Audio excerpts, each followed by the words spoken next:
Boa noite a todas e a todos. É com grande satisfação que damos continuidade à programação do segundo Congresso Internacional de Pesquisa, Educação, Tecnologia e Formação Docente, o CIPET. Um espaço que reúne pesquisadores, docentes e estudantes para refletir sobre os desafios contemporâneos da educação, fortalecendo o diálogo entre pesquisa, tecnologia e formação docente. Sejam todos muito bem-vindos a este momento de diálogo, partilha de conhecimentos e construção coletiva. É uma honra contar com a presença de cada um de vocês nesta noite.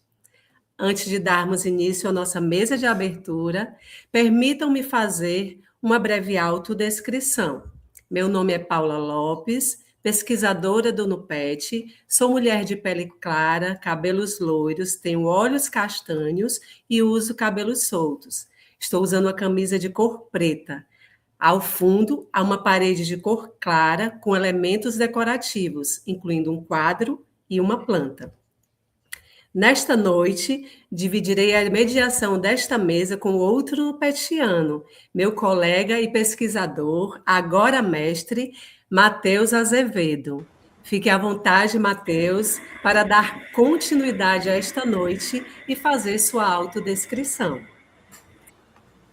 Boa noite a todos, boa noite, Paula, minha querida. É um prazer dividir os trabalhos dessa noite com você. Como já apresentado outrora, me chamo Matheus Azevedo, sou pesquisador do NUPET. Permitam-me fazer uma autodescrição. Sou homem de pele clara, cabelos pretos, lisos, um pouco grisalhos, uso barba. Estou com uma blusa preta com um símbolo do NUPET do lado esquerdo. Ao meu fundo tem uma parede de cor clara lisa. Então, deste modo, e sem mais delongas, é uma grande satisfação recebê-los para esta mesa redonda, que tem como tema inteligência artificial e novas tecnologias. Uma temática cada vez mais presente em nossa sociedade e que nos convida a refletir sobre os avanços tecnológicos, suas possibilidades de aplicação e os desafios que acompanham essas transformações. Para enriquecer este momento de diálogo e troca de conhecimentos, temos a honra de contar com a participação de dois professores e pesquisadores com ampla experiência e contribuições relevantes para a área. Assim, em nome do NUPET e da organização do segundo CIPET, temos a honra de receber o professor doutor José Aires de Castro Filho, docente da Universidade Federal do Ceará. O professor é bacharel em Engenharia Civil pela Universidade Federal do Ceará, possui mestrado em Psicologia pela Universidade Federal de Pernambuco, PhD em Mathematics Education pela University of Texas at Austin e pós-doutorado em Ciências da Computação pela Universidade Federal de Pernambuco.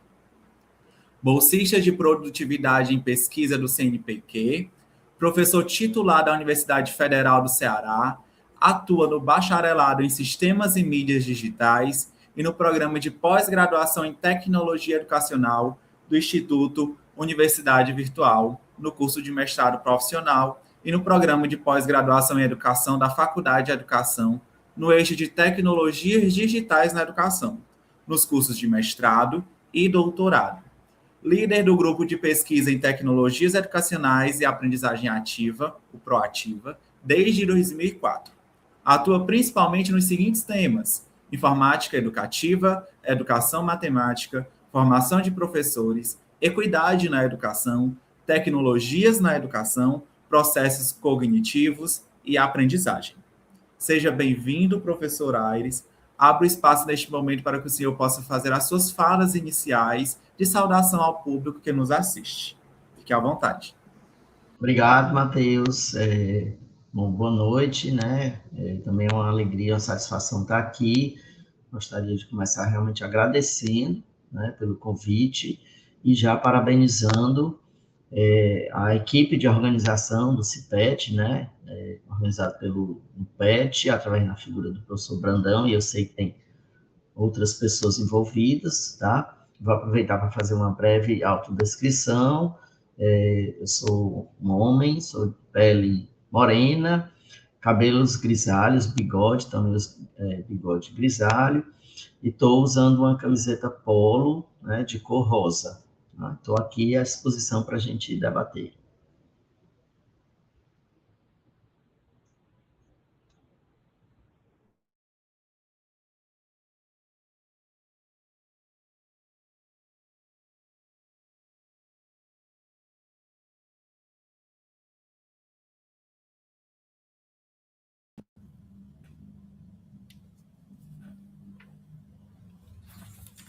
Também temos a satisfação de receber o professor doutor Pedro Pedrosa Rebouças Filho, pesquisador com mais de 20 anos de atuação em inteligência artificial e mais de 15 anos na liderança de projetos aplicados em IA. É doutor em teleinformática pela Universidade Federal do Ceará, UFC, com pós-doutorados na Universidade do Porto, Portugal, e na Universidade Maryland, Condado de Baltimore, nos Estados Unidos. Professor do Instituto Federal do Ceará, IFCE, desde 2008, e coordenador do grupo de pesquisa LAPISCO. Liderou mais de 30 projetos de inovação tecnológica em parceria com empresas e instituições públicas, com aplicações em saúde, segurança, indústria e energia. É bolsista de produtividade em pesquisa do CNPq e membro afiliado da Academia Brasileira de Ciências, tendo representado o Brasil em eventos internacionais, como em Barreckford, na Alemanha, e o Brits Young Scientist Forum, na Índia. É reconhecido entre os 2% de cientistas mais influentes do mundo em inteligência artificial por rankings da Universidade de Stanford, com mais de 200 publicações científicas. Atua na conexão entre ciência, mercado e impacto social por meio da inteligência artificial. Seja bem-vindo, professor. Abro espaço neste momento para que o senhor possa fazer a sua fala inicial de saudação ao público que nos assiste. Obrigado, Paula. Boa noite. Obrigado, principalmente à organização do evento, pelo convite. E é um pouco desafiador falar de IA voltado para educação e para quem está fora da bolha de IA, onde eu não tenho tanto costume de falar para pessoas fora da IA de forma geral, digamos assim. Mas eu acho que a discussão vai ser interessante e relevante. Eu espero poder contribuir um pouco mais com um evento que já é grande o suficiente nessa área de discussão e pelo que traz a discussão da IA e de como o mundo está mudando. Então é sempre relevante. E não só para eu apresentar como a gente aqui dentro da IA vê e como é que a gente vê essa mudança. Mesmo trabalhando com ela há 20 anos, não é a mesma que tem agora do que já vinha acontecendo. Então, obrigado pela discussão e por aprender um pouco mais com vocês também. Sobre a audiodescrição, primeiro, parabéns pela audiodescrição. Vou tentar fazer a minha aqui, que eu nunca fiz antes, mas eu sou homem, pele branca, cabelo e barba um pouco clara, mas mais tendendo para grisalho, e uso camisa preta, e é isso. Desde já, obrigado, e espero contribuir um pouco mais para a discussão de IA, para quem vê de fora, já que eu passei tanto tempo dentro dela. Obrigado.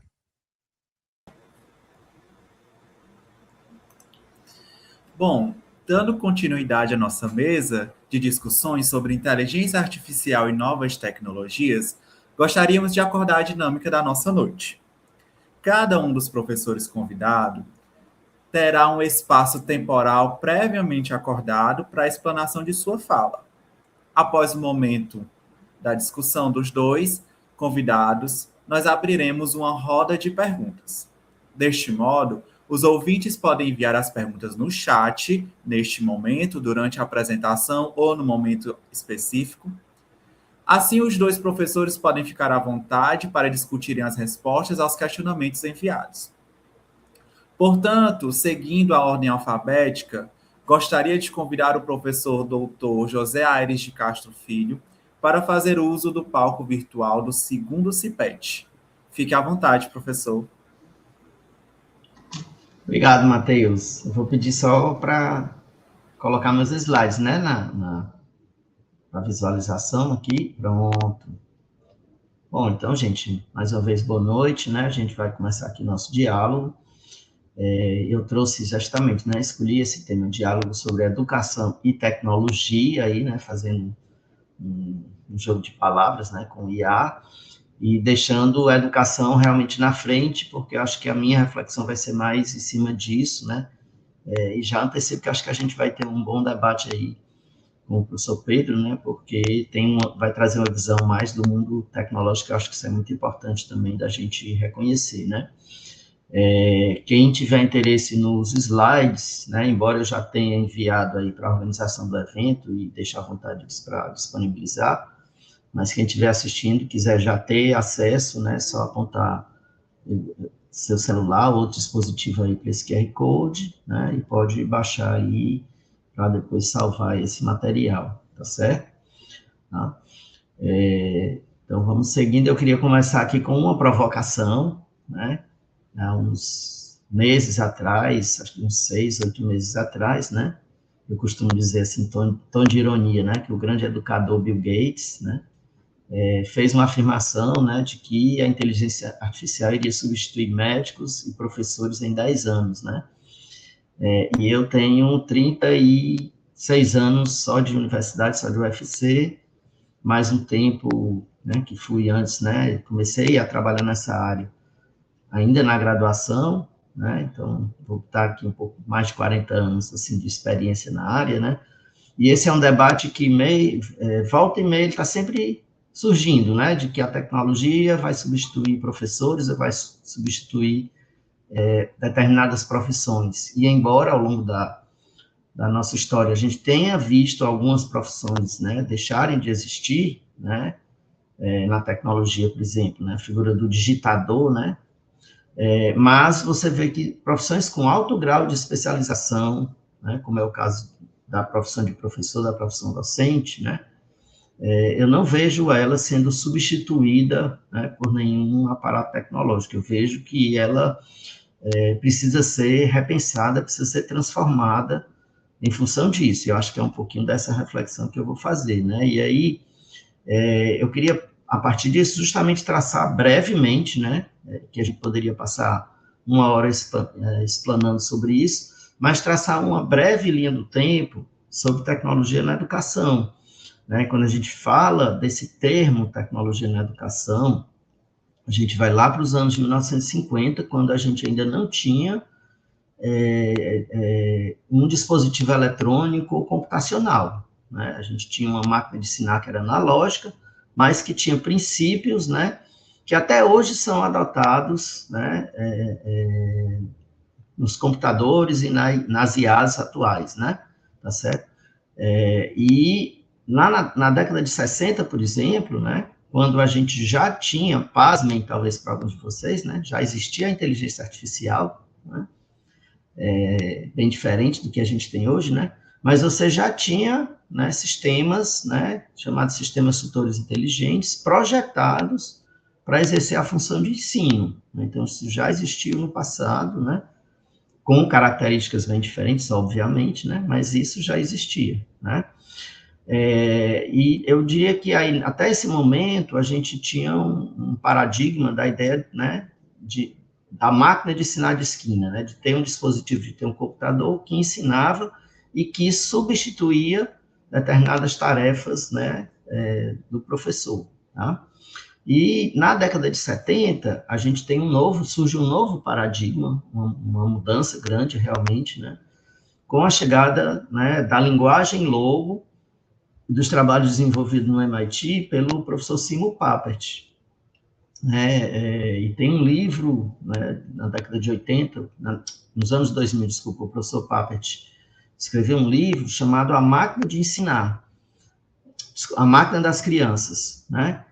Que eu acho que traz justamente essa reviravolta. Não era uma máquina para ensinar, mas era uma máquina através da qual as crianças iriam aprender, as crianças iriam ensinar a máquina, e a partir disso iriam aprender, né? Então, essa ideia de que, a partir de conhecer e de aprender uma linguagem de programação, você poderia desenvolver formas diferentes de pensar, que hoje nós denominamos, né, de pensamento computacional, né? Então, esse termo não dessa forma, mas a ideia já surge desde os anos 70, tá? E aí eu não vou passar, né, década a década, mas a gente vê que ao longo dos anos foram surgindo outras tecnologias, né, e outras formas de utilização, né, da tecnologia na educação, tá? E por que é importante a gente conhecer isso, né? Aí a gente vai a seguir. Por quê? Porque ao longo desse tempo, eu diria assim, a gente pode dividir, né, a utilização da tecnologia na educação em duas grandes tendências, né? Uma que eu gosto de chamar de tendência tradicional, né, que é aquela tendência em que você incorpora a tecnologia no ensino sem trazer grandes mudanças, né? Então, você adapta a tecnologia às formas tradicionais de ensino, forma expositiva, né, centrada no professor, com a apresentação de conteúdos pré-estabelecidos, né, muitas vezes, claro, de uma maneira mais dinâmica, mais visual, né, mais atraente, né, mas com baixa interação dos alunos. Os alunos têm pouco poder, né, eles têm um caráter mais passivo, né. E entram aqui, por exemplo, quando eu falei das linguagens de programação, uma concepção que eu gosto de dizer que é errônea, de que se você ensina uma linguagem de programação para um estudante, você estaria necessariamente inovando no ensino, né? E isso nem sempre é verdade, tá? O mero aprendizado da linguagem de programação não traz essa mudança, né? Ela só traz essa mudança quando ela é acompanhada também, né, de você desenvolver outras formas de raciocínio, que é o que a gente chama do pensamento computacional, né? Ser capaz de estruturar um problema, de pensar num problema de uma forma diferente, tá? E isso já está mais ligado, né, ao que eu costumo chamar de uma tendência progressista, tá? Eu gosto de usar esse termo porque eu acho que ele é mais abrangente, né? A gente fala, algumas pessoas falam construtivismo, eu prefiro chamar uma tendência progressista. E nesse caso, a gente tem um foco na aprendizagem do aluno, né? O aluno é o centro do processo, e o professor é visto como um grande mediador, né, um organizador desses processos. E aí sim, a gente vê a tecnologia como uma amplificadora das capacidades intelectuais humanas, né? A gente ter capacidade de fazer algo que antes a gente não fazia, né, ou não fazia com a mesma capacidade, da mesma forma, né? Então, por exemplo, eu posso hoje usar a tecnologia para representar conhecimento, né, para realizar investigações, através de simulações, criar uma simulação de um fenômeno físico, ou mesmo de um fenômeno social, né, e observar o que acontece quando eu mudo determinados parâmetros, determinadas variáveis, né, poder construir ou um dispositivo, né, mecânico, computacional, tá, digital, né, poder fazer isso para solucionar um problema real, um problema concreto, tá? E isso falando em termos da educação, né? Não é somente no mundo do trabalho, por exemplo, né? E também a possibilidade que a gente tem, né, de socialização, né, de você poder interagir, né, por exemplo, aqui, né, muitos de vocês estão assistindo esse debate, assim, nos locais mais diversos, né, e alguns de vocês talvez estejam assistindo já numa data posterior, né, de quando isso aconteceu, né. Então, essa mudança da concepção de tempo e espaço, ela é muito presente através, né, principalmente quando a gente teve o grande desenvolvimento da internet, né. Então, essas duas tendências, elas coexistem até hoje, né, elas uma não substituiu a outra, né, e a gente sempre na educação vai ter que pensar assim, de que forma isso pode beneficiar, né, o meu processo de ensino e educação. E aí surge, que a gente chama hoje de IA, né, mas que é a IA generativa, né, E eu costumo também dizer que as tecnologias, elas vêm como ondas, no sentido assim, bem literal, né? Como tsunamis, tá? E que, muitas vezes, se a gente não fizer como Medina, né, e aprender a surfar sobre essas ondas, a gente vai ser engolido por elas, né? E eu acho que isso é muito o caso do que a gente vê hoje com a IA generativa, né? Ela vem, e assim, a cada vez numa velocidade maior, né? Na década de 80 e nas décadas de 80 e 90, né, quando surgiram os microcomputadores, né, que hoje a gente chama dos computadores de mesa, tá? Isso demorou muitos anos para que isso realmente fosse incorporado na nossa rotina diária, né, e nas nossas escolas. Ele não foi, assim, de uma maneira tão rápida, né, demorou cerca de 15 a 20 anos para que isso acontecesse, né. Quando a gente teve o surgimento da internet também, no final da década de 1990, né, também daqui que isso chegasse na escola, né, houve um processo, talvez 8 a 10 anos, né, mas agora com a IA, né, com a IA generativa, que a gente chama, né, isso está entrando de uma maneira muito rápida, o desenvolvimento é muito rápido, né, então daí a necessidade da gente, né, se apropriar e saber, no bom sentido, né, surfar sobre essa onda, tá? Então, eu vou falar muito rápido aqui, porque a gente tem um outro especialista na mesa, né, e eu já até citei, né, a inteligência artificial, ela não surgiu há 5 anos atrás, né? Ela também começou o desenvolvimento dela na década de 1950, né? E ela também passou por várias fases e por vários desenvolvimentos, né? Então, antes da IA generativa, a IA já estava muito presente na nossa vida, né?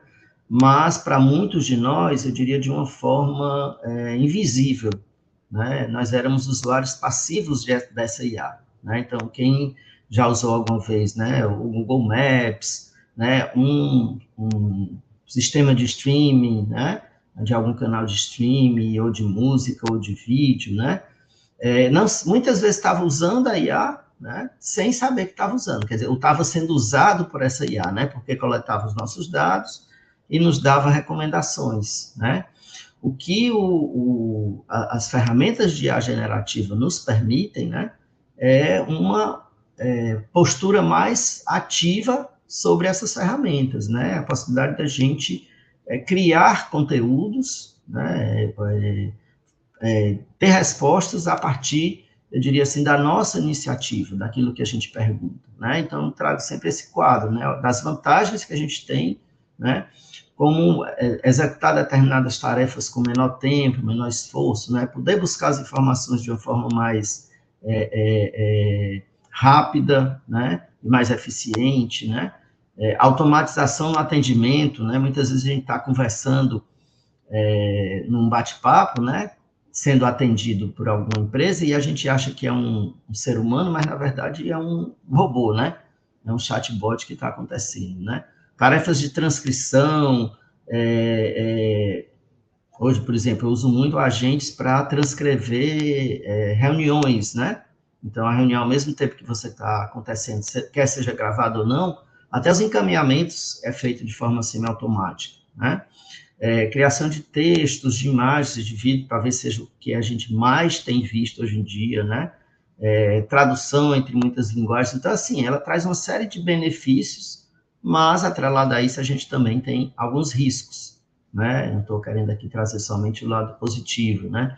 Talvez o principal, maior preocupação nossa, né, sejam os erros que a gente ainda tem, né? Então, muitas vezes, dependendo da pergunta, né, da forma como você faz o comando ou o prompt, né, ou até mesmo devido a problemas nos algoritmos ou nas bases de dados que são consultadas, né, a IA costuma gerar erros, né, porque os sistemas de IA são programados para dar uma resposta. Eles não chegam, se você fizer uma pergunta, eles não vão te dizer, eu não sei responder isso, né?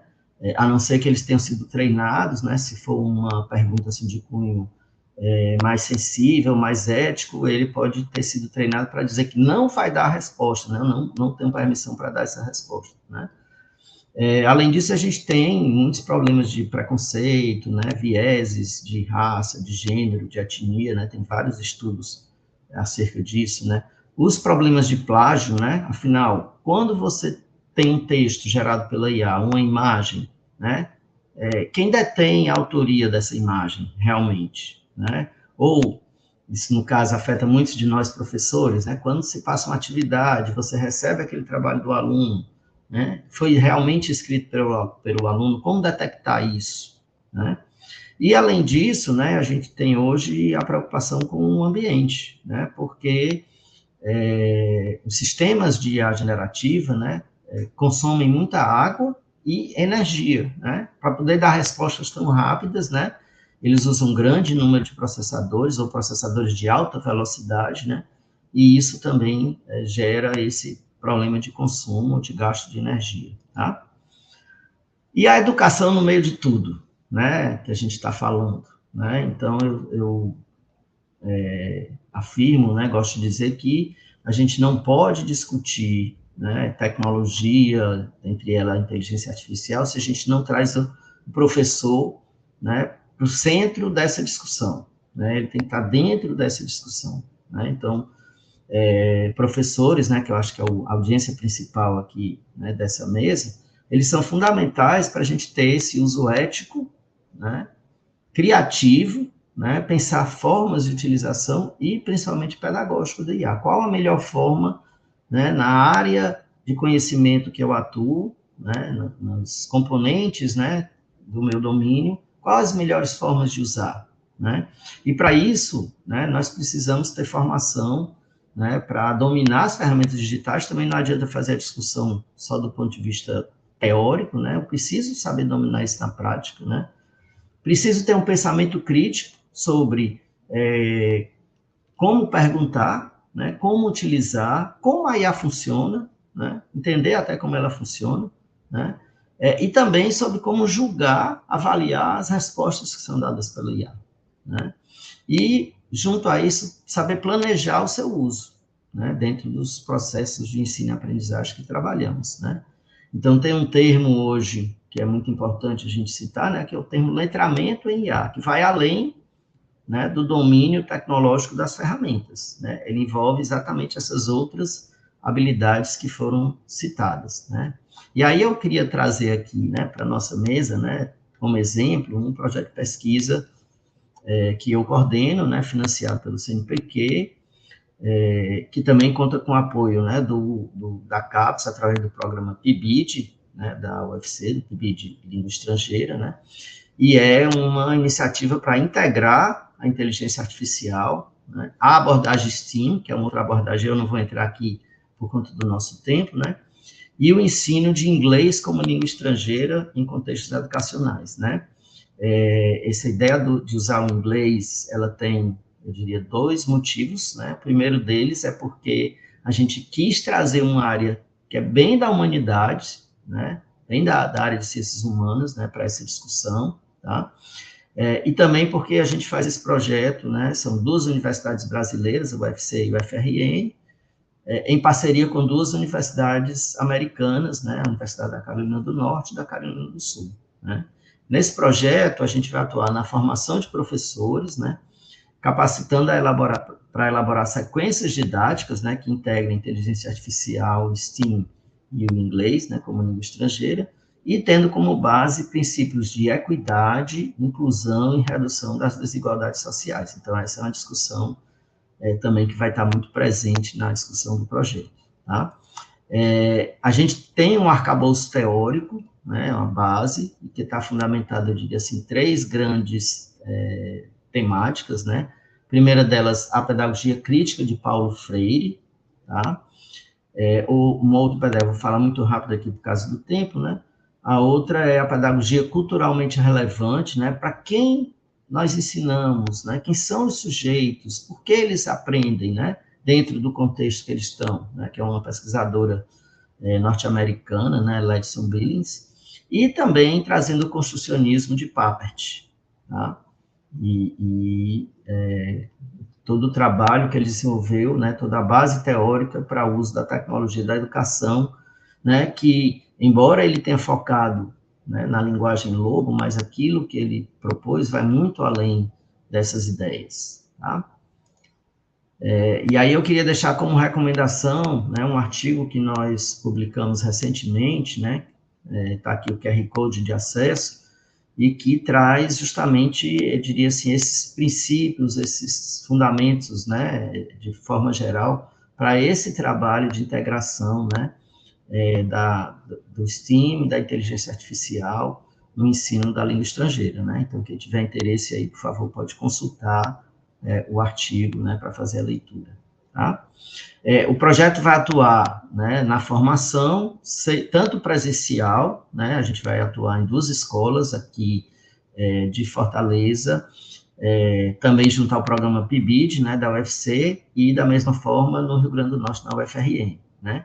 E também nós temos módulos de formação, né, que serão autoinstrucionais, eles já estão prontos, mas no momento eles estão sendo usados, né, de forma piloto com os professores, né, que a gente tem atuado aqui em Fortaleza e no Rio Grande do Norte, mas ao final do projeto, esses módulos serão disponibilizados, né, através desse ambiente virtual Learning, que é da UFC Virtual, para que qualquer professor possa realizar a formação, tá? Que ele é dividido em duas temáticas, né, uma de STEAM e uma de inteligência artificial, né, e cada uma a primeira com 7 módulos, a segunda com 4 módulos, e aí vocês teriam uma formação com certificação com carga horária, tá? Bom, como principais desafios, né, que a gente vê nessa discussão, né, essa questão da formação continuada de professores, né, que muitas vezes ela é apresentada de forma descontextualizada da realidade dos professores, da realidade da escola, né, trazendo temas que nem sempre dizem respeito ao cotidiano, né. O problema de infraestrutura que a gente ainda passa, né, quando a gente fala em tecnologia, não adianta falar de tecnologia se a escola não tem acesso a esses recursos, e a questão de o currículo que a gente tem, que ainda é muito fragmentado, né, em que quando você pensa em fazer, por exemplo, um projeto interdisciplinar, né, você tem essas dificuldades, tá? E aí eu queria encerrar, né, essa minha fala, né, com algumas reflexões, né, então quando a gente pensa qual é o futuro da tecnologia, né, na educação, que escola nós queremos, né? A gente quer uma escola controlada pela IA, né, que é o que ilustra aqui essa imagem, tá, em que a IA está no centro, tá, ou a gente quer uma escola em que os alunos estão no centro, né, usando a tecnologia para criar projetos, né, para desenvolver soluções para os problemas do mundo real, tá? Então, deixa esse questionamento, né? E aí, trago uma outra reflexão, né, de que a gente não faça disso uma volta, né, de volta para o futuro ou para o passado, né? E aí trago uma imagem de uma propaganda, né, da década de 50, 1950, que dizia assim, os robôs vão ensinar suas crianças, né, e me remeto ao Cazuza, né, que diria, eu vejo o futuro repetir o passado, eu vejo um museu de grandes novidades. Então, de novo, não é uma nova tecnologia quem vai trazer as transformações, né? Nós precisamos usá-las para, juntos, né? A educação é que deve fazer a transformação dessa tecnologia, tá? E aí eu finalizo com uma frase do Paulo Freire, né? Que eu gosto muito, né, que é o esperançar, né, que é a pedagogia da esperança, né, que ele diz, é preciso ter esperança, mas ter esperança do verbo esperançar, né, e eu vou resumir, né, esperança não no sentido de espera, mas no sentido de agir, de projetar o que é que eu gostaria, né, que transformações eu quero, né, e mover esforços junto a outras pessoas, né, para que a gente possa fazer essas transformações acontecerem, tá? Aqui são algumas referências, né, que foram citadas na fala, e aqui meus contatos, né, tanto o e-mail como o Instagram, tanto o meu como do Proativa, grupo de pesquisa, e estou à disposição aí para o nosso debate.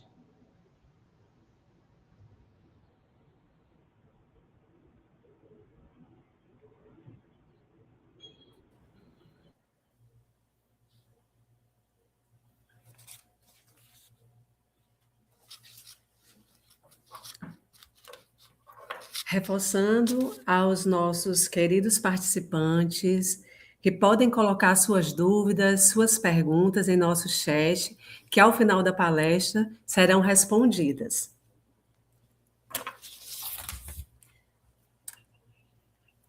A fala do professor Dr. José Aires nos provoca a perceber que a inteligência artificial é, ao mesmo tempo, desafio e oportunidade para a educação comprometida com o protagonismo humano.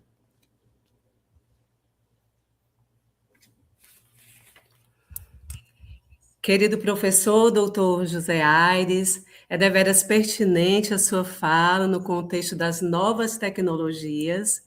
Deste modo, agradecemos sua contribuição, que certamente enriqueceu a todos que nos assistem. Obrigado aí. Dando continuidade, gostaria de convidar o professor doutor Pedro Pedrosa Rebouças Filho para fazer uso do palco virtual do segundo CIPET. Fique à vontade, professor.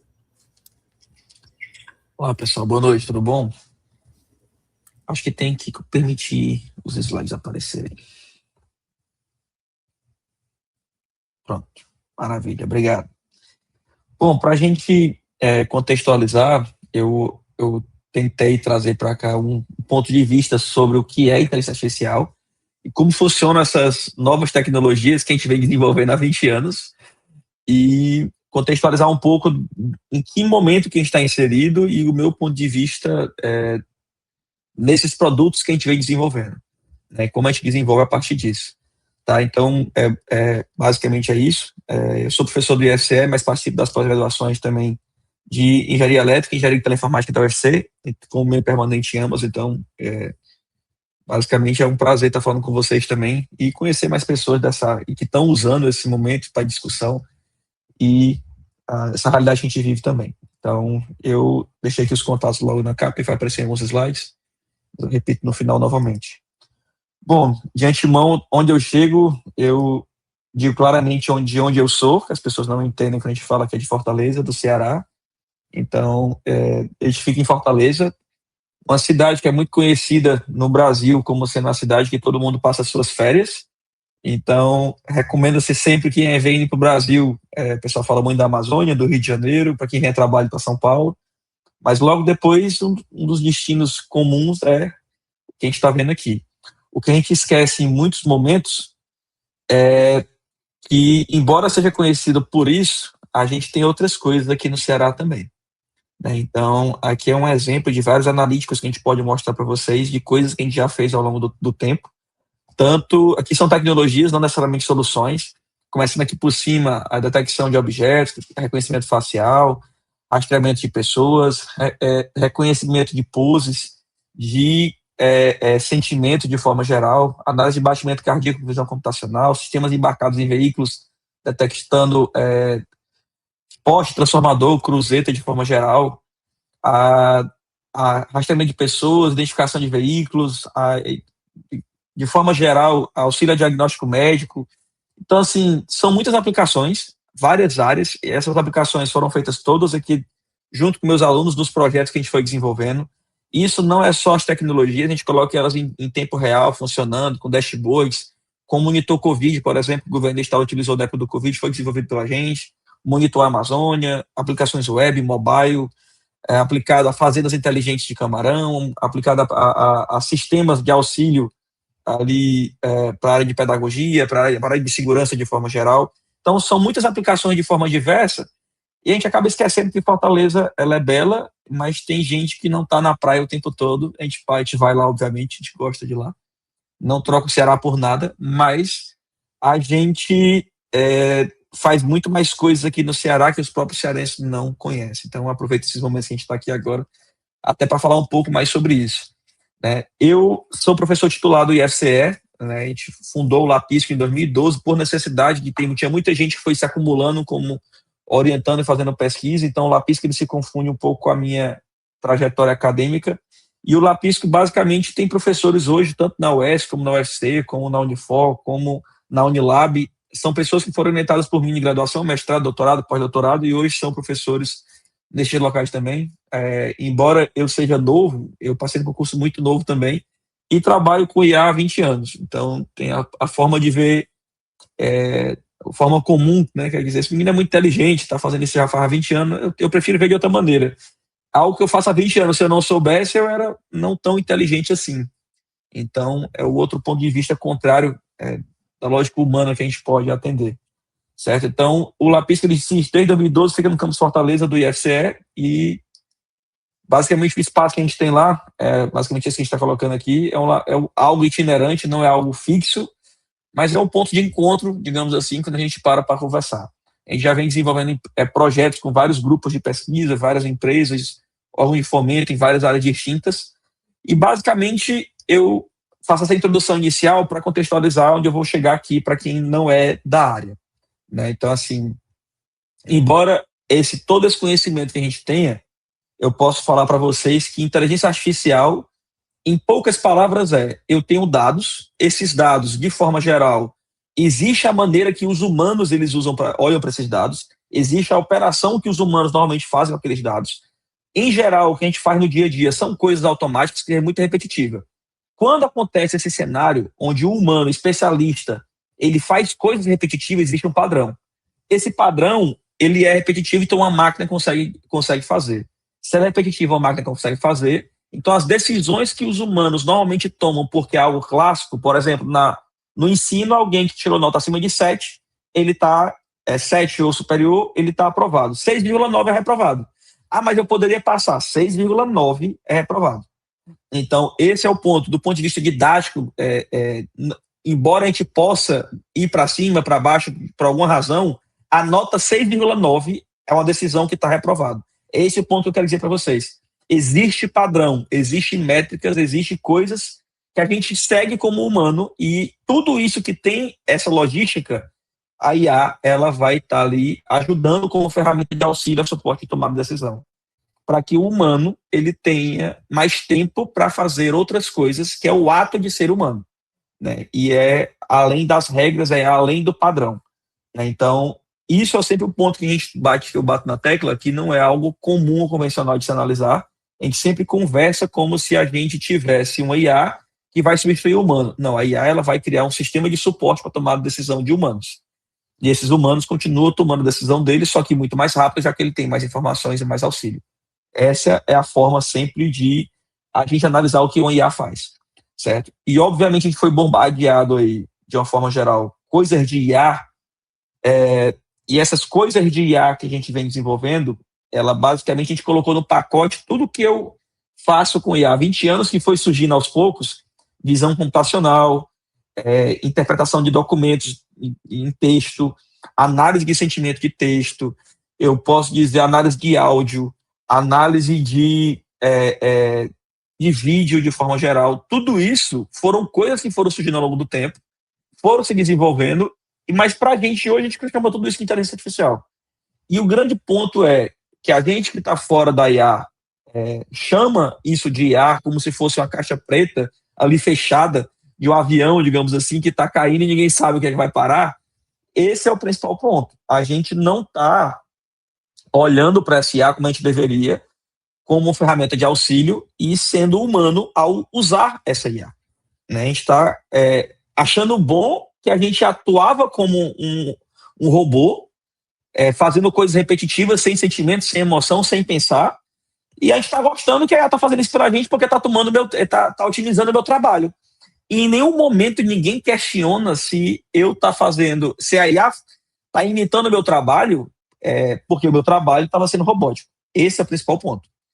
Isso, se você está com medo de ser substituído por um IA, provavelmente você sabe que seu trabalho é repetitivo e é robótico. E muitas vezes o humano não consegue fazer o básico, que é fazer o trabalho repetitivo. E a IA, nesse momento, quando a gente chama desse básico, porque está cansado, porque está várias razões diferentes, e aí a IA vem para substituir isso. E aí o ato de ser humano que estava cansado, aquele ponto, eu não consigo ser um profissional melhor, eu estar mais feliz no meu trabalho, eu ser mais atencioso, se eu sou um médico, um professor. Se eu estou tão cansado, eu não consigo ser mais atencioso, então é porque eu estou cansado. Pronto, mas se a IA pegou a parte que fica cansativo, você agora tem a oportunidade de ser mais atencioso. Pronto, então por que você não está sendo?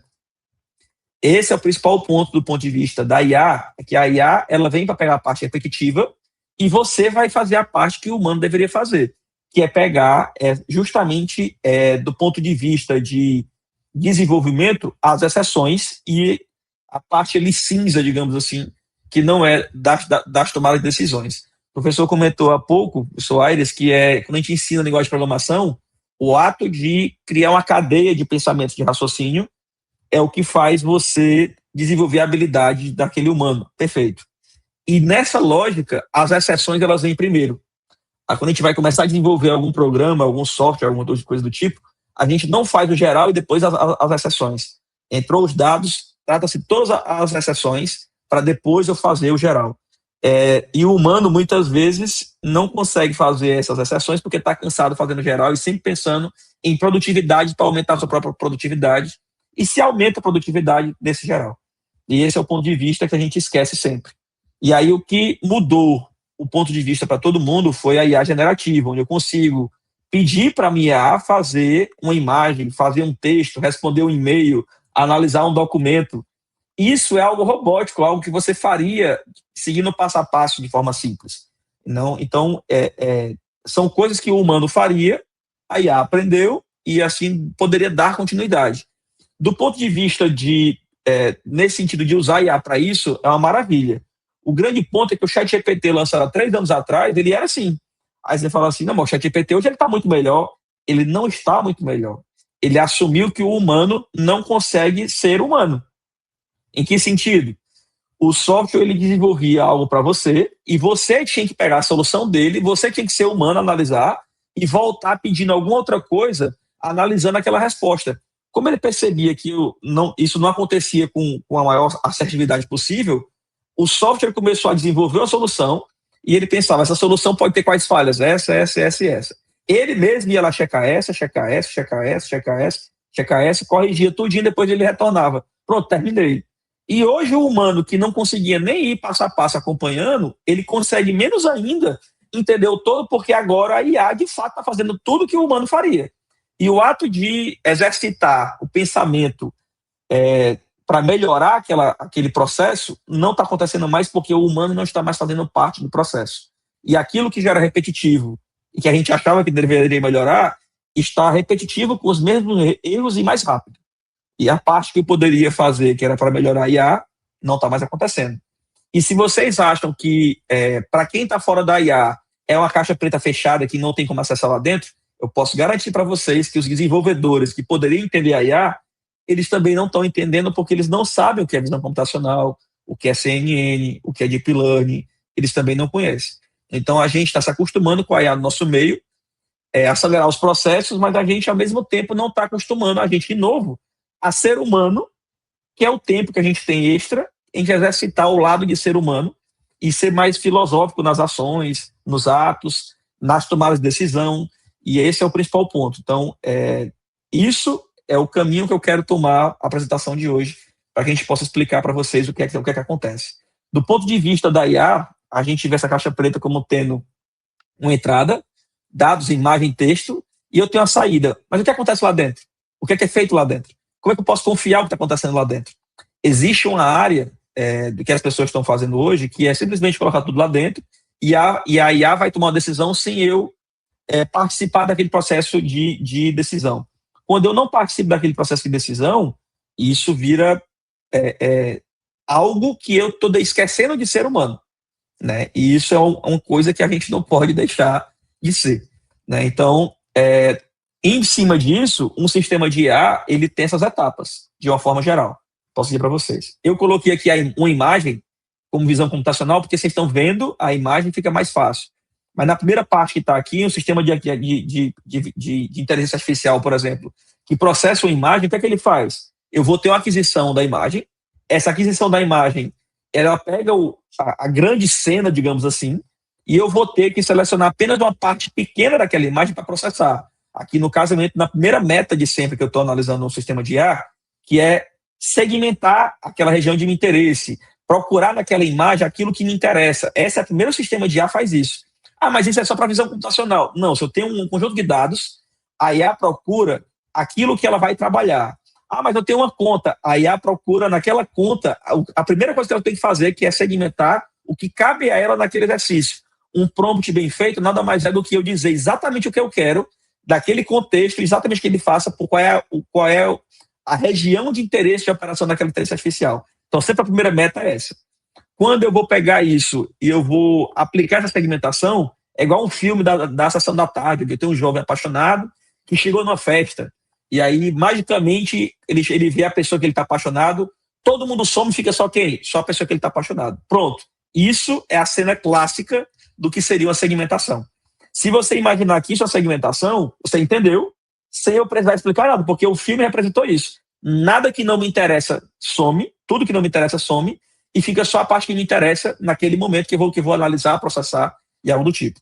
Esse padrão que eu tenho no caso, eu vou analisar só aquilo, eu vou extrair atributos e vou aplicar métodos de segmentação, de suporte a tomar de decisão, de machine learning, aprendizado de máquina. Essa é a parte mágica, que é a meta 2. Essa meta 2 que eu tenho ali no caso é algo que eu vou tomar decisão com a IA. A terceira é colocar isso no mundo real. Aí eu vou colocar no mundo real pessoas que vão trabalhar para analisar esses dados, vão fazer engenharia desses dados para colocar eles estruturados. Isso são as grandes empresas que trabalham, seria a meta 3. Só que a gente esquece que tem a meta 4. Porque a gente esqueceu que não é só focar o que eu vou desenvolver, pegar a minha solução, colocar no mundo real e deixar no mundo real e vou deixar ela funcionando. Não, eu tenho que entender o que está acontecendo. Eu tenho que entender o que sai em cada etapa dessa, eu tenho que explicar para aquele profissional por que eu tomei aquela decisão. E caso esse profissional ele concorde com aquela tomada de decisão, aí sim ele vai começar a usar com confiança, vai começar a inserir o pensamento dele dentro do processo, vai repetir essa etapa várias vezes. Como assim? Um médico, quando ele vai tomar uma decisão, ele olha para um local específico, ele foi treinado, e ele vê uma doença em uma imagem, em um documento, em alguma forma ele analisa algum tipo de informação que para ele é relevante. Essa área que é Explainable Artificial Intelligence, que é inteligência artificial explicável em português, é para ele explicar o porquê a IA tomou aquela decisão e deixar de ser uma caixa preta. Como é que funciona isso, professor? Basicamente, vamos supor, eu falei para vocês que a gente ensina a IA, passando para ela padrões pré-estabelecidos de algo que se repete ao longo do tempo. Quando eu pego um IA, que eu vou repetir para ela coisas que vão acontecendo ao longo do tempo, eu coloco aquele meu padrão que normalmente eu analiso e coloco no estágio lá de aprendizagem. Eu aplico no modelo, ele treina. Quando ele treina, eu vou ter um modelo treinado e aí vem novos dados que não passaram pelo treinamento em produção e ele vai fazer uma predição. Essa predição, ele diz que pode ser uma classe, pode ser um número, ele vai fazer uma predição baseada no que ele aprendeu previamente. Como assim? Triângulo, quadrado e um círculo. Aí ele viu lá, por exemplo, quantos lados eu tenho do meu objeto. Se tiver 3, é um triângulo. Se tiver 4, é um quadrado. Se não tiver nenhum, é um círculo, por exemplo. E um paralelepípedo? Não é um quadrado, mas é o que parece mais. Tem 4 lados, ele vai dizer que é um quadrado. Então, se todo um novo, ele vai dizer que é algo parecido com aquele. O IA funciona assim. Só que como é que explica isso? Normalmente, se você perguntar isso para alguém da área de IA, ele explica assim.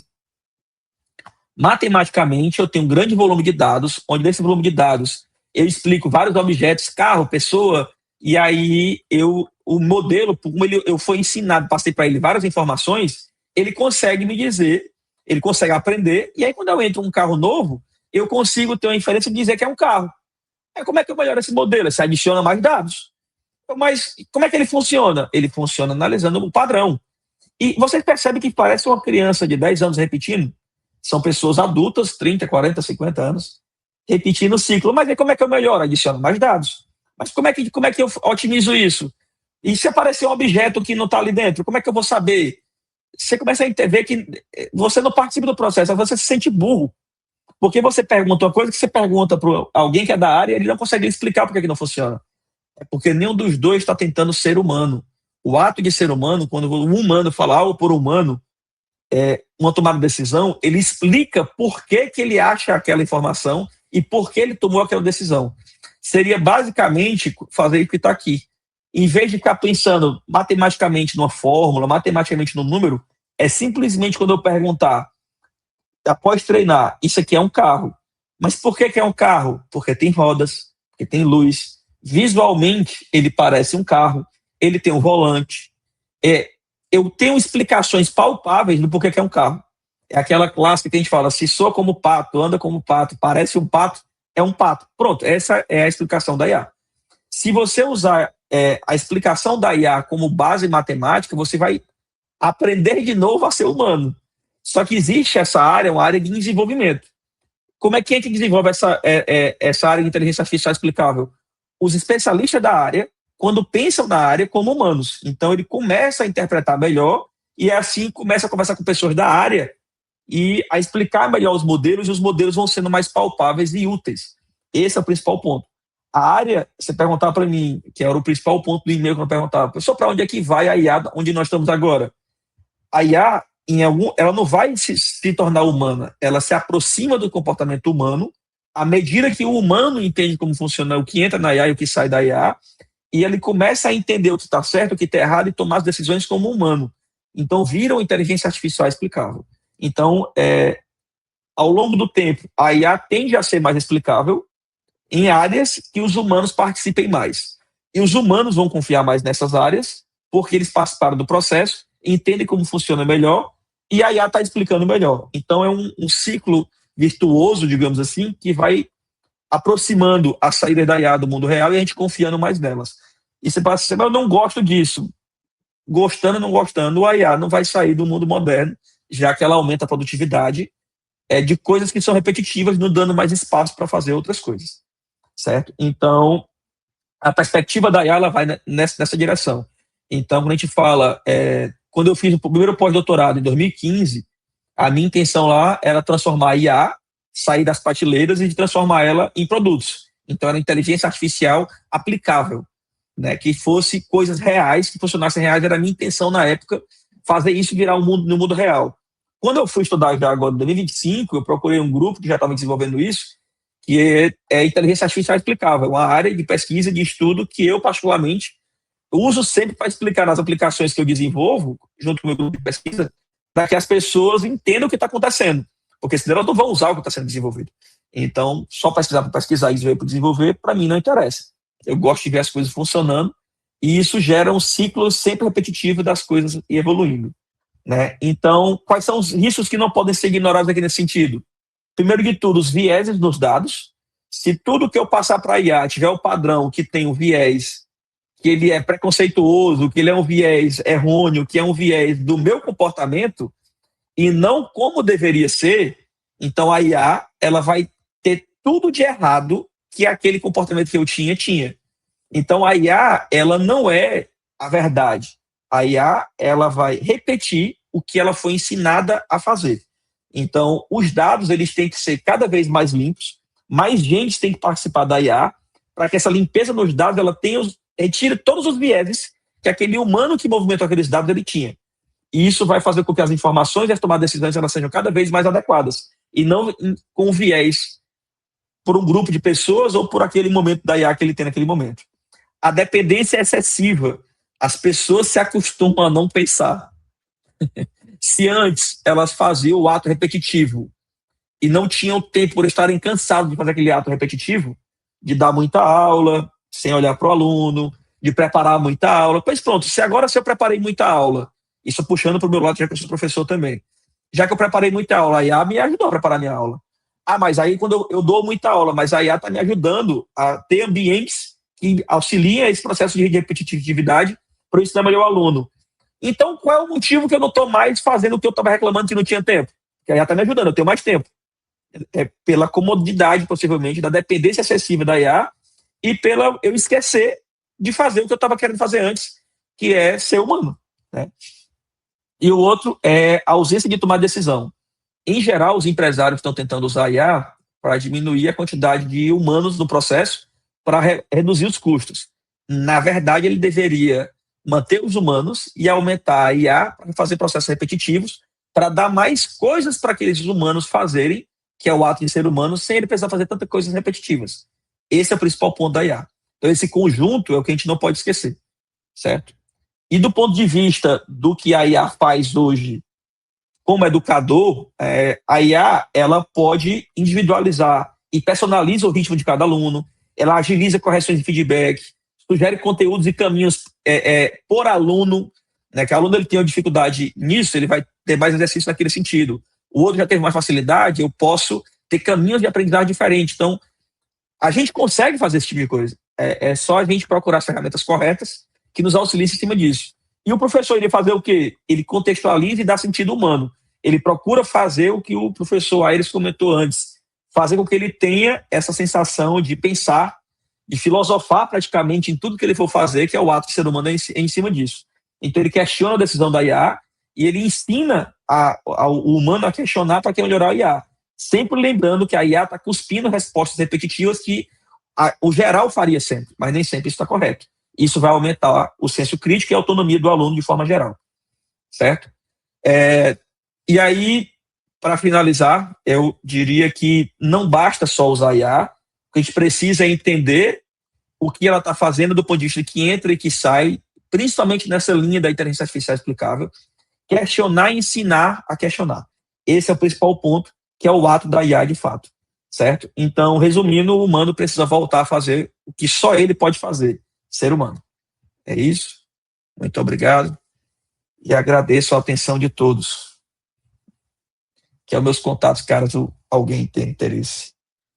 As redes sociais, LinkedIn, assim por diante.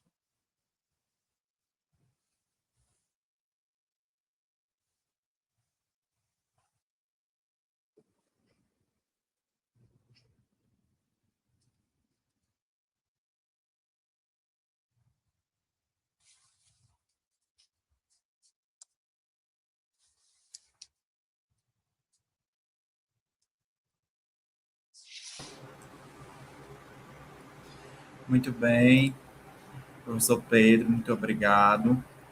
Foram ricas, né, suas contribuições para a nossa temática. E, deste modo, eu agradeço, em nome de toda a organização do Segundo CIPED, por sua participação. E, de modo geral, eu gostaria de agradecer aos nossos professores convidados pela disponibilidade, pelo conhecimento compartilhado e pela contribuição para este momento tão importante. Agradeço também a todos vocês que nos acompanharam até agora pela presença, pela participação e pela atenção. Nesse momento, a gente vai abrir espaço para as perguntas e as contribuições do público. Né? Aqueles que desejarem participar podem se manifestar e a gente vai ter alguns minutos para dialogar com os nossos convidados. Pedimos que se identifiquem e sejam objetivos para possibilitar a participação de mais pessoas na discussão. Eu acredito que algumas perguntas... Pronto. Temos a primeira pergunta já aparecendo na tela, do Isaac Lima, que pergunta o seguinte: esses módulos destinam-se apenas ao ensino de línguas estrangeiras ou podemos extrapolar eles para o ensino da saúde? Acredito que seja referente à fala do professor Aires, né? Mas ambos os professores podem ficar à vontade para contribuir. Ok. Isaac, né, acredito que fez a pergunta, né? Os módulos, né, como eu falei, são dois cursos independentes, mas relacionados. O primeiro curso é um curso sobre a abordagem STEAM, que é uma abordagem interdisciplinar, que envolve as áreas de ciência, tecnologia, engenharia, arte, no sentido bem amplo, né, das humanidades, tá? E matemática. E por ser uma abordagem interdisciplinar, ela pode ser aplicada em qualquer área do conhecimento, né? Então, por exemplo, se você pensa no ensino da saúde, né? Nessa visão interdisciplinar, né? Você, por exemplo, vai envolver no mínimo a parte de ciências, né? Ciências biológicas e arte, que é a humanidade, tá? Então, é plenamente possível. E da mesma forma, se você trouxer, né, para o segundo curso, que é o curso sobre inteligência artificial, esse sim é um curso que não foca em nenhuma área específica do conhecimento, né? Então, também é plenamente possível aplicar isso para outras áreas diversas, tá certo? Obrigado, professor, pela contribuição. Próxima pergunta, professor Jaime. Como mensurar a influência da IA na educação formal dos nossos alunos da educação básica que não possuem o letramento digital, já que existe o contexto ético e crítico no uso da mesma? Excelente pergunta, né? E eu concordo, assim, que esse letramento digital ainda não existe, né?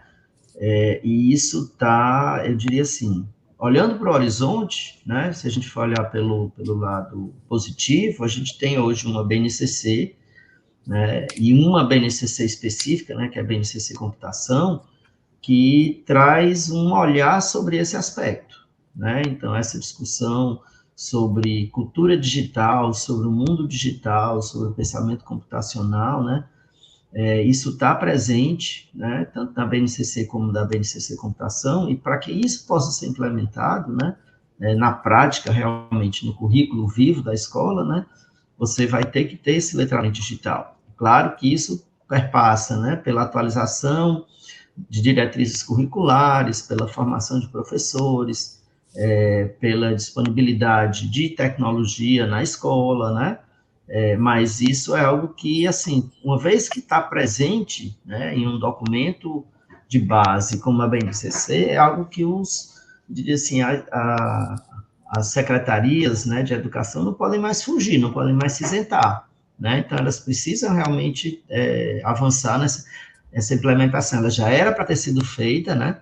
E hoje a gente está correndo contra o tempo, porque nós estamos atrasados em relação a isso, né? E essa discussão, como eu disse na minha fala, ela não envolve somente o aspecto instrumental, embora isso seja necessário, né? Mas ela envolve também essa discussão ética e crítica do uso das tecnologias, né? Então, ela é extremamente necessária. O que hoje nós estamos vivendo nas escolas, eu gosto de dizer que, assim, nós perdemos a Primeira Guerra, né?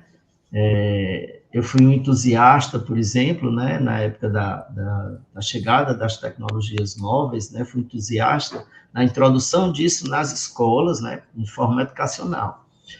E, infelizmente, né, por falta de uma política mais consistente, né, nós deixamos tudo isso na mão das empresas, né, que nem sempre tem esse olhar, né, ético, esse olhar crítico sobre o seu uso.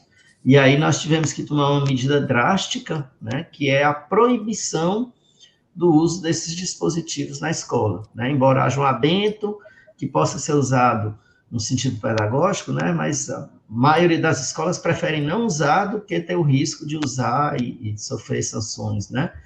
Então, eu digo assim, perdemos a primeira batalha, né, porque éramos para ter feito essa formação, essa discussão, essa inserção, eu diria assim, há 10, 15 anos atrás, né, e a comunidade acadêmica, a comunidade científica já alertava sobre isso, já tinha estudos sobre isso, né, infelizmente não foi implementado, né, então agora nós temos que correr contra o tempo, que avançar e realmente levar essa implementação.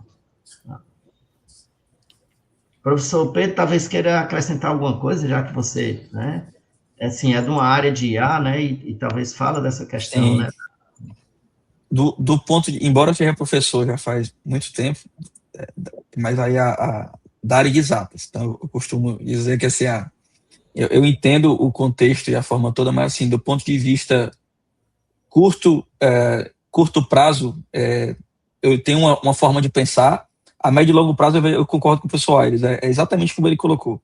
As regras e normas estabelecidas, todos vão ter que aprender a seguir essas normas e normativas e instruções a seguir, mas a curto prazo, por exemplo, chegar amanhã, como é que eu faço?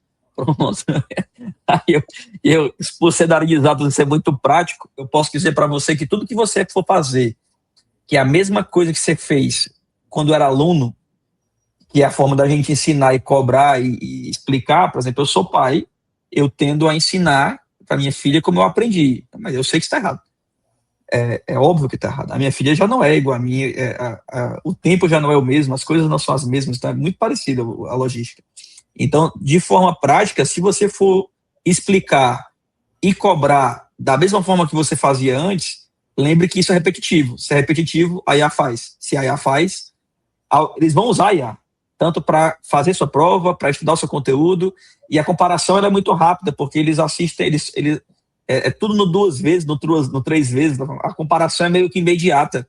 Ele sempre vai achar que o professor está atrasado porque você está falando e dizendo, se explicando de uma forma que não é a que ele está querendo. Então, o que eu poderia dizer para você é que o exercício não é mais passar o conteúdo, o exercício é fazer ele pensar, o exercício é forçar ele a ser criativo, o exercício é fazer com que o aluno, ele é repetitivo, mas o que separa o humano dos outros animais é algo prático e simples, é exercitar isso, explicitamente isso, exercitar a fala, exercitar algo físico, que é escrever, é o pintar, é o desenhar, é o apresentar, é se expressar, é pensar no que é a entrada, no que é a saída de cada processo, por que entra isso, por que sai aquilo. Então, o que para a gente, há um tempo atrás, dependendo de quanto mais para trás você for, era mais errado ainda, que era perguntar e questionar, hoje, essa é a diferença. Então, o que para as pessoas antes era uma falta de respeito, um absurdo, principalmente em sala de aula, hoje é o essencial. É exercitar o que aquilo para você era proibido. Pensar, questionar e assim por diante. Então, isso vale para a parte de cobrar também. Se você vai aplicar uma prova onde é basicamente conteúdo, ou passar um trabalho que era 20 laudas, ele não vai exercer esse trabalho. Então, é mais no sentido de, no trabalho, exercitar o porquê disso, o porquê daquilo. Isso você vai ver que ele mesmo vai se sentir mais interessado em fazer, né? Porque ele vai se sentir motivado. A primeira vez não, porque ele vai achar chato. É algo que, para que isso? É besteira. Tá pronto. Mas na segunda, terceira, quarta vez, isso vira um hábito, e aí o ato de ser humano é legal. Todos nós concordamos com isso. Muito bom, professor, a reflexão. Acho que é importante a gente ver essas visões, né? E eu, só complementando, eu tenho, nesse projeto, né, Estimular, nós temos uma professora, né, a professora Lígia Cardoso, que é da área de letras em inglês, né? E ela sempre gosta de dizer, né, que talvez a principal tecnologia criada pela humanidade foi a linguagem. E ela, assim, é o que mais nos diferencia, né? A linguagem que eu falo não é a linguagem, né, biológica, né, que todos os animais têm, né? Mas é essa linguagem que nós temos mais refinada, né? A língua, né? Ou as diferentes linguagens que nós desenvolvemos, como a matemática, né? Como a música, com a computação, né? Então, se a gente pode pensar que quando a gente fala em letramento, né? Letramento vem disso aí, vem do desenvolvimento dessas linguagens de forma crítica, né? Então, se a gente não desenvolve essas formas de pensamento ou essas linguagens, realmente a gente não está desenvolvendo pensamento, né? A gente está fazendo repetição, né? Tá certo? Tem outra pergunta aí, vamos. Pronto. Temos uma outra pergunta. Essa pergunta é minha. Eu coloquei lá no chat do YouTube. E ela questiona o seguinte: como os professores observam o papel do letramento crítico em IA para que os humanos a entendam como uma ferramenta para auxílio de trabalhos repetitivos e não como uma substituta do pensamento? Professor, acho que você podia repetir isso. Tem algumas temas, digamos assim, discussões das grandes empresas e grandes, que são os que exercitam isso com mais prática, digamos assim, que é o seguinte: para a gente, pensamento crítico sobre algo é quando a gente fala muito sempre assim, se tem uma pergunta na prova, e aí você responde só o que a pessoa perguntou, ela já não, essa pessoa não sabe da resposta não, porque o professor quer o quê? Que você elabore a resposta. Então você responde e elabora a resposta falando um pouco mais. Muitas vezes você repetindo a própria pergunta, ele já fica feliz. Porque isso não é pensamento crítico. Ele foi ensinado que o professor gosta mais assim. Então, se ele gosta mais assim, eu vou fazer para ter uma nota melhor. E aí, o que seria para a gente alguém muito inteligente acima disso? É quando ele pensa no passo anterior. Ou então do porquê. A gente é acostumado que a criança que pergunta muito porquê, ou que responde muito rápido, é a criança inteligente. Não é. É a criança que ela é boa de decorar padrões e respostas. Ela é uma enciclopédia grande Não precisa mais, a IA faz. Esse é o ponto, essa enciclopédia enorme, ele não vai deixar de usar a IA. Então, se esse ponto do inteligente era esse, então todo mundo hoje é inteligente no mesmo nível. Né? Então, o que é que vai tornar então o pensamento crítico do que seria do humano? É literalmente ele entender que um método, um modelo de IA, ele não é inteligente porque ele pensou antes, e pensou antes, e pensou antes, e pensou antes. Isso é o pensamento normal. Esse é o passo que todo mundo faria no cálculo matemático, de física, de química. Né? Vou dar um exemplo, eu vou ensinar física. As provas de física são como? Eu tenho uma fórmula que eu aplico duas coisas e sai uma. Essa uma eu aplico em outra fórmula que entra aqui, eu tenho mais outra informação que sai essa. Essa aqui eu aplico na outra fórmula que eu pego uma dessa forma. Então, qual era o trabalho? Decorar as fórmulas e saber, eu vou aplicar aqui, que vou aplicar aqui, que vou aplicar aqui, vou pegar isso aqui. A IA fez, ela é inteligente. Não. Aí eu não sei, eu sou burro. Não. Não. Esse é o ponto. É entender principalmente o que é o pensamento. O pensamento é ser criativo, dependendo de uma circunstância, entendendo o que é a entrada e o que é a saída. Esse é o pensamento. Pensamento é entender como humano o que entra e o que sai. Então, se já existe um modelo que tem várias coisas que entram e que saem, pronto, o humano tem que exercitar e entender o que entra e o que sai. Esse é o principal ponto. Então, o pensamento crítico, ele vai nesse sentido. E eu concordo quando as pessoas falam que um modelo de IA, ele nunca vai pensar. E ele nunca vai fazer o reasoning. Não, ele nunca vai fazer isso. Mas os pensamentos comuns que o humano teria, eles são constantes. Então, a IA está repetindo, inclusive, os pensamentos dos humanos. Quando você pega alguém que pensa muito depois, o modelo sempre quebra. Então, como é que faz isso? É só saber. Quando você tem um alvo, por exemplo, uma métrica de avaliar algo, essa métrica ela sempre vai virar um alvo. Então, se todo mundo faz sempre a mesma coisa, é fácil copiar. Então, a IA faz.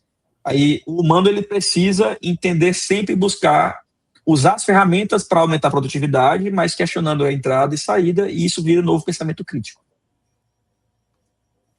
Resumindo. Professor José Aires e professor Pedro Pedrosa, em nome da organização do segundo CIPET e do professor Dr. Daniel Brandão Menezes, agradecemos imensamente a presença de vossas autoridades e a valiosa contribuição compartilhada nesta noite. Recebam nossa sincera gratidão. Agradecemos também a todos os participantes e desejamos uma excelente continuidade ao evento. Muito obrigado, professores. Obrigado aí, viu? Só dando um feedback, a gente tem algumas outras perguntas nos comentários, mas devido ao tempo que a gente já estourou, a gente vai finalizar por aqui. Queremos agradecer em nome da organização do CIPET e queríamos dar um espaço para que os professores também façam suas falas finais.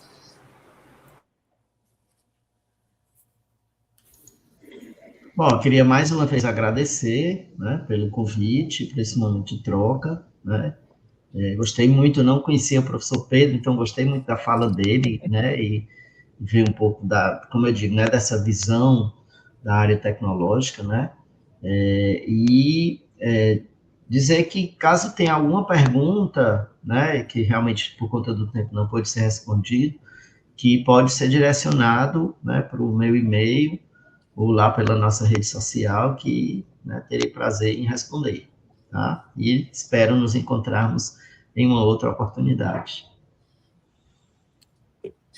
Perfeito. Obrigado, Matheus. Obrigado, Paula, pelas contribuições e pelas falas e apresentações. Obrigado, Soares, pelos pensamentos. Aprendi um pouco hoje, né, sempre válido. E até aprendi com as perguntas também. O ato de exercício de pensar é interessante. Como palavra final, eu dizer para vocês que, assim, eu já desenvolvi várias soluções em várias áreas, como eu mostrei, mas o principal todas as vezes que vou desenvolver solução, me chamaram para falar de IA, como especialista de IA, para desenvolver algo com IA, para alguém com IA. Tudo é IA, de exatos, assim por diante. Quando eu chego lá, o que eu faço é entender o que o humano faz. E eu procuro tudo que ele repete, em cada nível. E no final eu pergunto, beleza, eu entendi, o que é que você quer? Aí ele diz o que é que ele quer. Não, então se eu fizer isso, aí eu mudo o contexto. É isso que lhe interessa? Exatamente, você entendeu. Pronto. Muitas vezes o humano ele não para nem para refletir o que para ele é automático e nem o que é essencial para ele no entendimento da virada de chave. E quando me chamam para falar de IA, normalmente eu escuto o humano. Eu não falo sobre os modelos nem sobre os métodos. Aqui não é diferente. Então, de forma repetitiva, o que a IA faz, a gente busca fazer, é sempre o que o especialista humano ele é bom. Então, quanto mais humano a gente for, melhor as IAs vão ficar também. Esse círculo virtuoso é o futuro. Então, obrigado e boa noite para vocês também. Obrigado a todos pela presença. Pessoal, estamos chegando ao final da nossa mesa de abertura. Gostaria de finalizar agradecendo a minha colega Paula. E antes de encerrarmos, queríamos lembrar que às 19 horas, perdão, às 8h30, às 20h30, teremos a palestra para encerrar o dia de hoje, com a professora Hilda Linhares, com o título A Avaliação como Instrumento de Trabalho do Professor. É importante que todos façam o credenciamento no sistema Even do evento para acessarem a palestra e os demais momentos do nosso evento. Amanhã iniciaremos às 8 horas com a apresentação de posters.